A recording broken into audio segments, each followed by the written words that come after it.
પાણીપુરી ફ્લેવરના જો મમરા બનાવવાની છું, અહીંયા મેં 200 ગ્રામ જેટલા મમરા લીધા છે, ચાળીને રાખ્યા છે. લીધી છે, ગેસ ચાલુ કરી દીધો છે. તેલ વગર જ આ મમરાને પહેલાં આપણે શેકી દઈશું. પહેલાં થોડાક શેકીશ, પછી બીજા, કારણ કે બધા નહીં આવે ને એટલા માટે. તાવડીમાં જેટલા સમાય એટલા જ લેવાના.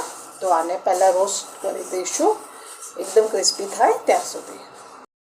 મસાલો બનાવી દઈએ. તો 1 ચમચી મેં અહીંયા જલજીરા પાવડર લીધો છે, 1 ચમચી જીરા પાવડર લીધો છે, 1 ચમચી બ્લેક સોલ્ટ લીધો છે, 1 ચમચી હળદર અને 1 ચમચી ચાટ મસાલો લીધો છે, 1/4 ટીસ્પૂન મેં લીંબુના ફૂલ લીધા છે અને અડધી ચમચી મીઠું લીધું છે. આ બધું મિક્સ કરી દઈએ.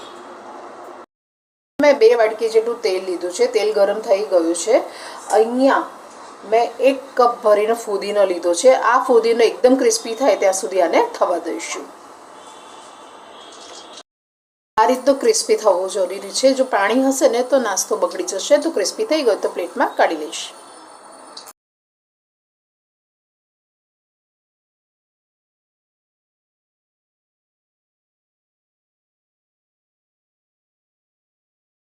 મેં 1 કપ લીધું હતું, એ પણ ક્રિસ્પી થઈ ગયું છે, તો પ્લેટમાં કાઢી લઈશ.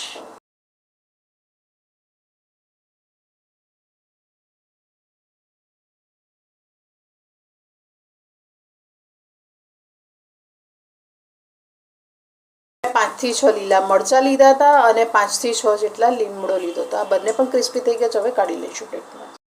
તો કપ સિંગ લીધી છે, એને પણ ક્રિસ્પી કરી દઈશું. પેલી બધી વસ્તુ ઠંડી થઈ ગઈ તો તમે મિક્સરમાં ભરી દીધું છે. આની પેસ્ટ કરી દઈશું અને આ રીતે સાંકળી દઈશું. આમાં એડ કરી દઈશું. સાથે સાથે જે મસાલો બનાવીને રાખ્યો છે એ પણ એડ કરી દઈશું. 2 ચમચી ખાંડ. આ બધું મિક્સ કરી દઈશું.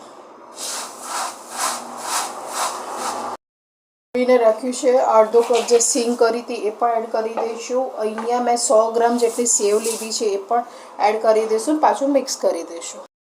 કરીને રાખીશ. તો હવે સર્વિંગ પ્લેટમાં કાઢી લઈશ. પૂરી ફ્લેવરના સેવ મમરા બનીને રેડી છે. તો તમને મારી રેસીપી કેવી લાગે, સારી લાગે તો લાઈક કરજો, કોમેન્ટ કરજો, સબસ્ક્રાઈબ કરજો. Thank you for watching.